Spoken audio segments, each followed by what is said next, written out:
And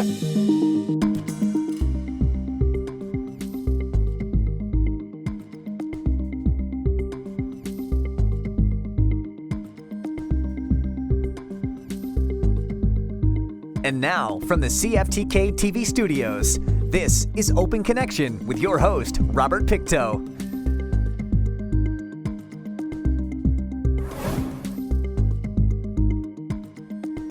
Welcome to Open Connection. I'm your host, Robert Pictou. After serving 15 years, many of them as one of the highest profile members of the party's national caucus, NDP MP Nathan Cullen announced that he would not seek re-election in 2019. However, politics seems to be in Nathan's blood. A year later, Cullen re-entered the political realm, this time closer to home. On today's Open Connection, MLA Stikine, Nathan Cullen. I had done a number of years representing the Northwest and felt really good about it. Felt that we had done a bunch of good work and made a lot of good connections. But when I was done, I felt very done. And then Doug Donaldson stepped down, which I wasn't expecting, and the premier phoned, and we had some conversations, and I had to do some convincing of some important people in my life, but mostly it was, is there something more that I could do at a very specific level? And I was already, even after leaving politics, I was working a lot around the Wet'suwet'en issues and around a bunch of other things, and recycling, and people were coming, and we were talking about lots of things that we could do better in the North. And I guess someone was able to convince me that doing the work from within government at the provincial side could potentially make some real change happen and betterment. And so far, the experience has been really, really positive. You're Minister of Housing, is that correct? No, I'm right now I'm Minister of Municipal Affairs, as well as Minister responsible for immigration.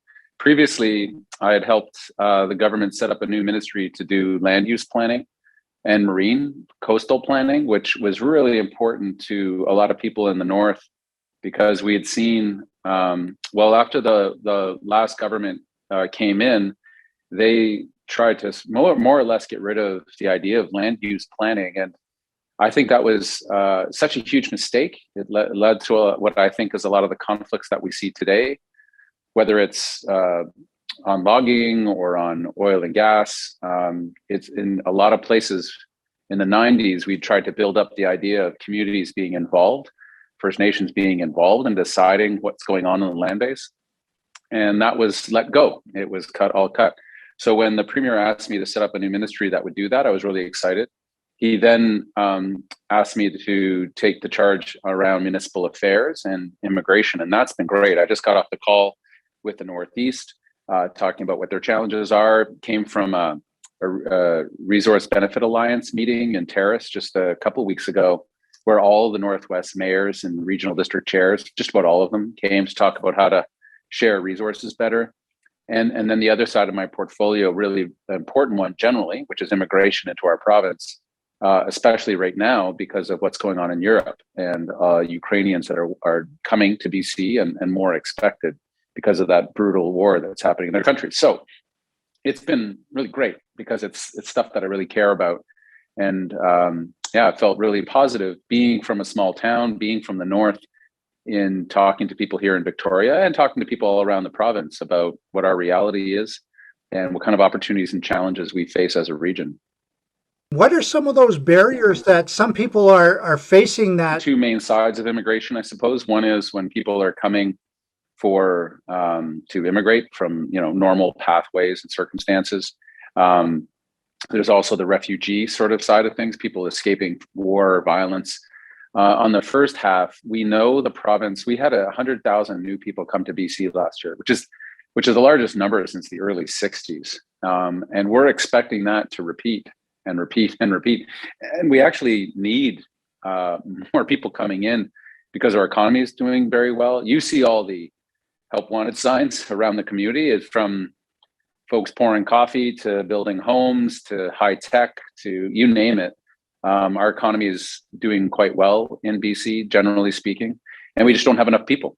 So in terms of barriers, there's lots. The federal government's in charge of a lot of what gets people in, But then we have challenges around things like, if someone comes in and they're a trained surgeon or they're an engineer or a veterinarian, and we need those things. We need nurses, we need long-term care people.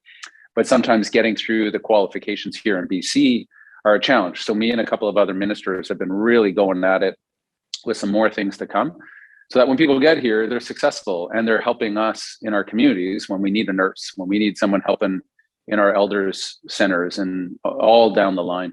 So that's a barrier. On the refugee side of things, that's a whole conversation.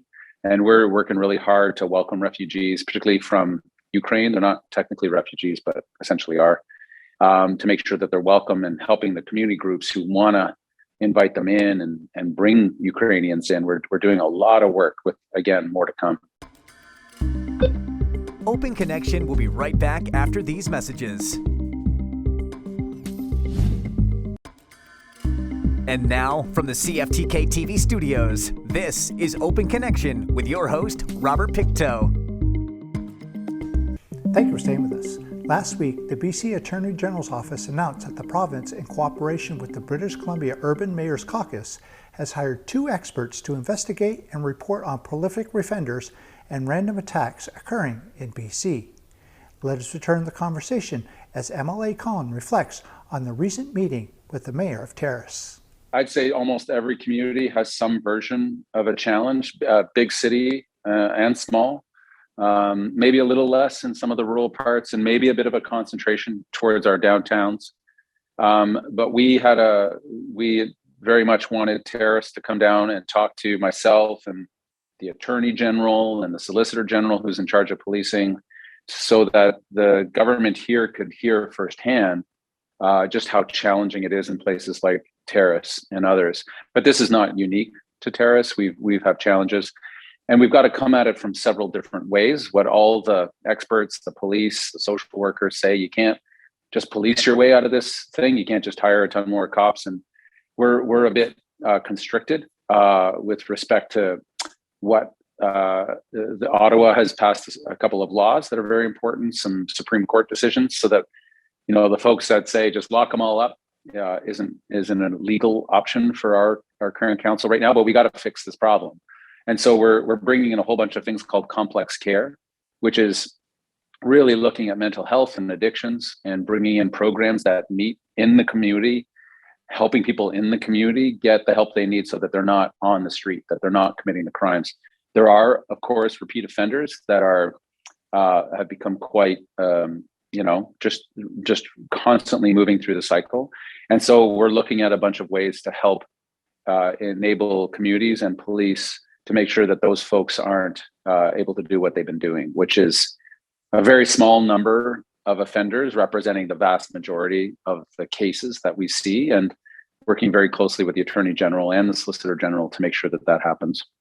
A project that's happening with LNG, and they're blaming a lot with these work camps, but that's not really the whole truth. Any problem that's complex requires a complex solution. And anyone looking for a simple answer, well, it's because of this or it's because of that, probably isn't telling the full story. What I've experienced in my time representing the North is that when a community is really low down, when the economy is in the tank, when there's no jobs, when it's just a terrible situation, you have crime problems.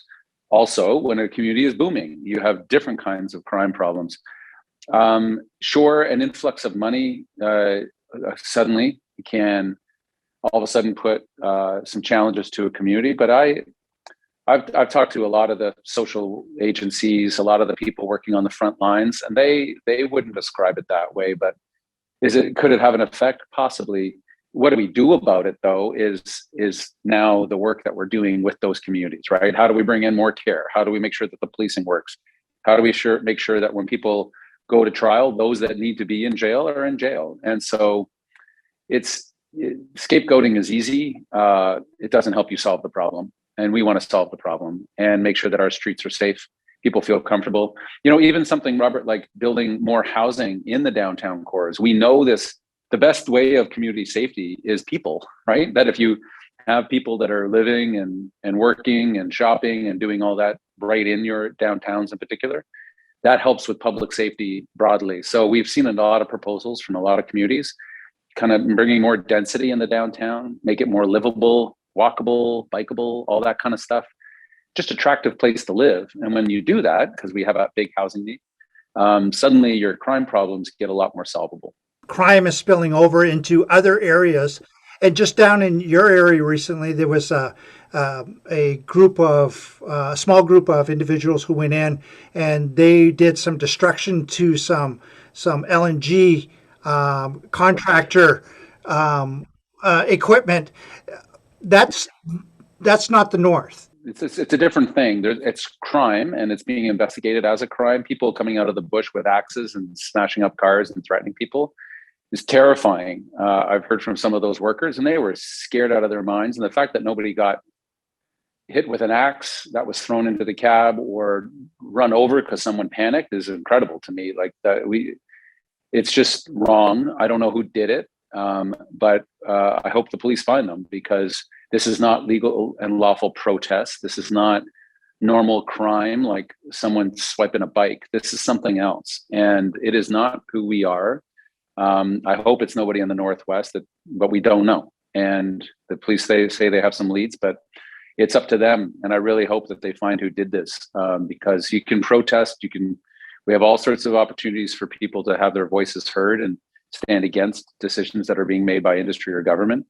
You're starting to swing axes around and throw them at people, then that's criminal activity, and it has to be treated as such. Open Connection will be right back after these messages. And now, from the CFTK-TV studios, this is Open Connection with your host, Robert Pictou. Welcome back to Open Connection. In 1965, there was no Electoral Boundaries Commission Act. The Angus Commission was directed to secure proper and effective representation of people of all parts of the province. Let us return to the conversation as MLA Cullen shares his thoughts on the Electoral Boundaries Commission. There's 3 people on the panel: the head of Elections BC, a Superior Court judge, like people that are beyond reproach in terms of their non-political nature. They've been touring around the province. There's virtual tour, like virtual opportunity. People can testify and say what is they want to see. And these are the folks that recommend the maps.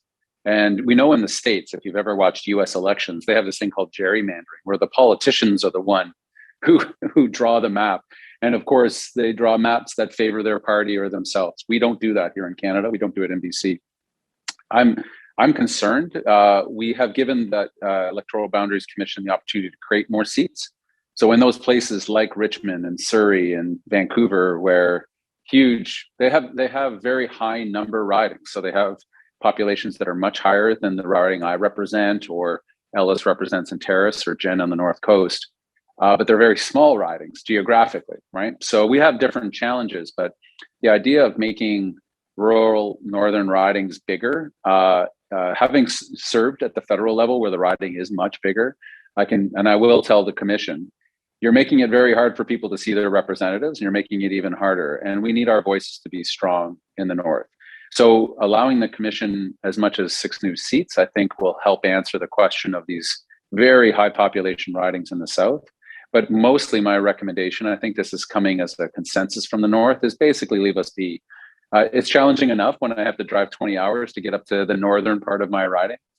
Don't make it 30 hours to be able to go see folks and have their representative take their voices back to Victoria. The North is the one has, I guess you could say, is a huge economic factor when it comes to the budget. We need both, right? And I feel this true of Canada, and I feel it true of BC. We need good, vibrant cities where you can move around and trade and commerce can happen. We need really strong rural communities with services and livability so that people want to move and stay here. Because like you say, I mean, one major mine, for example, brings in hundreds of millions of dollars to federal and provincial coffers, which pays for roads and schools, not just in the North, but also down South. But, we're building a beautiful new hospital in Terrace that is going to be very important, not just for Terrace and the neighborhood, but the whole region. That's $650 million. We pool the money together, and where does that money come from, right? Well, it comes from taxpayers, it comes from industry, and we know a lot of that happens in the North.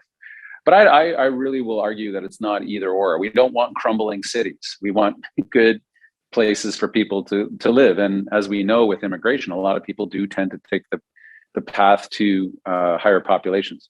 But when it comes to our politic, we got to make sure that rural BC is well represented. I think we've given the commission the tools they need to do both things, keep both voices strong. Let's see what they do. And I'll be testifying and making my recommendations known, as I'm sure a lot of people in the North will.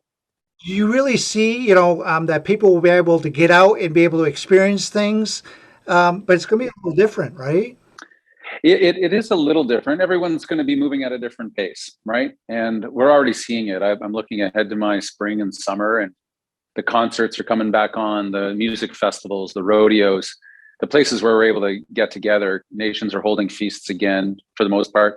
And people are coming, some masked, some not, some folks not at all because they're not comfortable yet. COVID is still with us.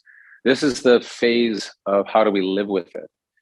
There are those that say keep everything locked down, right? You see in China, right? Like the entire city of Shanghai, 20 odd million people, is totally locked down. They have a different way of doing things.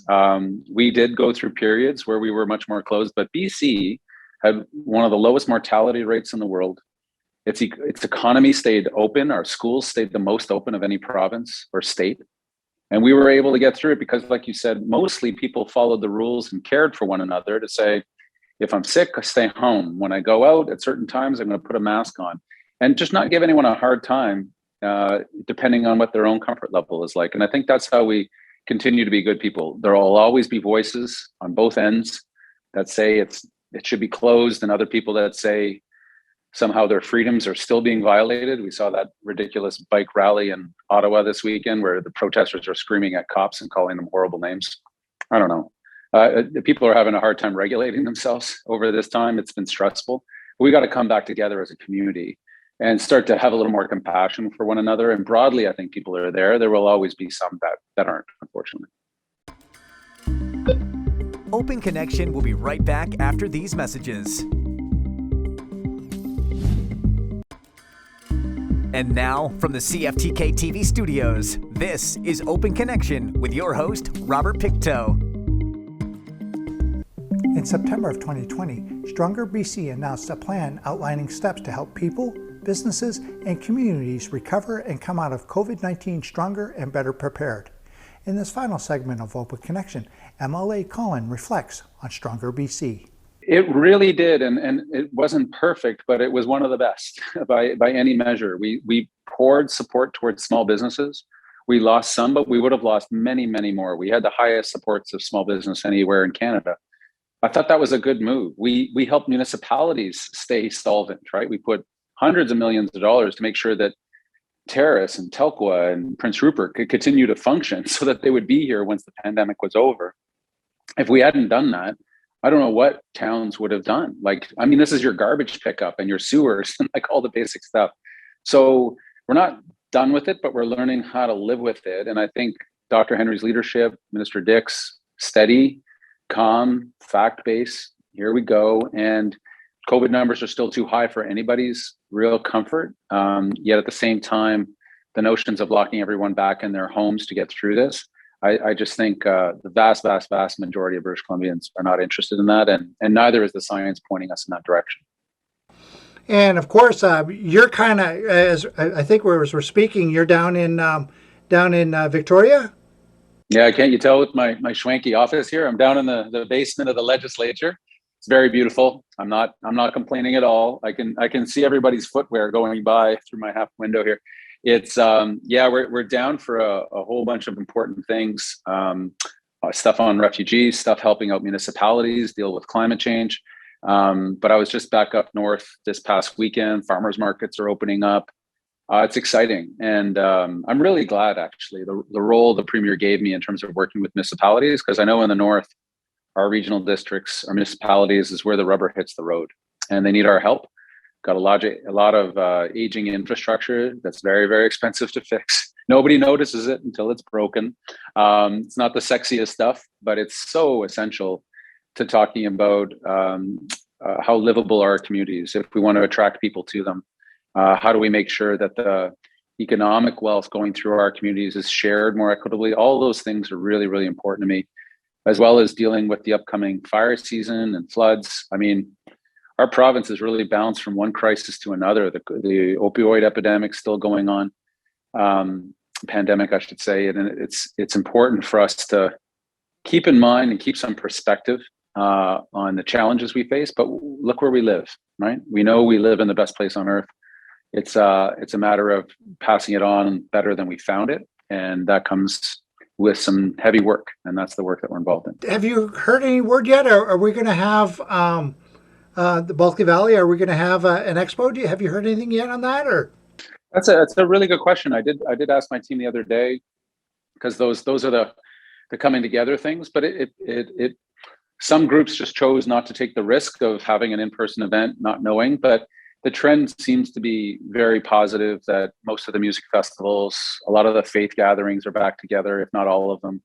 I'm getting invited to feasts all over the place, and those are signs, again, of people, I think, being very careful and responsible in opening back up, having a COVID plan in place, and knowing the huge value of what it is just to get together again, be able to celebrate, honor, in whatever form we can. I think it's hugely valuable, and I know we've missed it. And again, it's a little unnerving for some folks, right? Just to be, I was at a concert the other night. The high school put on this amazing thing in Smithers, and it's full. I'm sitting in a theater full of people, a lot of masks, but a lot not. And this is great because the kids finally get to perform, right, for us. And I know a lot of young people are having a hard time. We just need to connect them back, get them back into sports, getting back to being social, get off the screen for a little bit, and get out into the world, because that's where life takes place, not on a screen, except for right now where we're talking. To get information or to contact your office, the best way to get a hold of you is through your constituency office. Is that correct? Mm-hmm. Yeah, just Google machine it and punch out my office. I know we had some trouble connecting, but we have some amazing people. We're always a bit overwhelmed with the requests, but we have a very, very active riding. The Northwest, and I think because of my previous work, people from Chetwynd and Prince George and Haida Gwaii and other places feel like reaching out sometimes, which is fine and good. We're always willing to talk to friends in the Nass Valley and et cetera, et cetera. Yeah, so just Google me up and please get a hold, and we try to reach back as soon as we can. And anything I might have missed that you'd like to add? I don't know, crossroads might be too big a term for it, but just a moment in time, right? We've been all sick of being sick, or the threat of being sick. And now as we start to come out of this, it's just reminding ourselves of why we live where we live, of the good people, the beautiful place. And the opportunities are really, really strong in our province. There's going to be continued uncertainty with the world, war in Europe. Inflation is really, really painful on people, and we're trying to do a bunch of things and have done a bunch of things to save people money. But yeah, it's more of it is the hopefulness of spring and coming back together. Eventually the weather is going to turn in the north to something that looks like spring. And then it's about coming back together and just being able to relax and celebrate where we live and who we live with. Thank you for joining us for this episode of Open Connection. The greatest distance in the existence of man is not from here to there, but the connection from his mind to his heart. If we can conquer that distance, we can soar like an eagle and realize our immensity within. I'm Robert Pictou.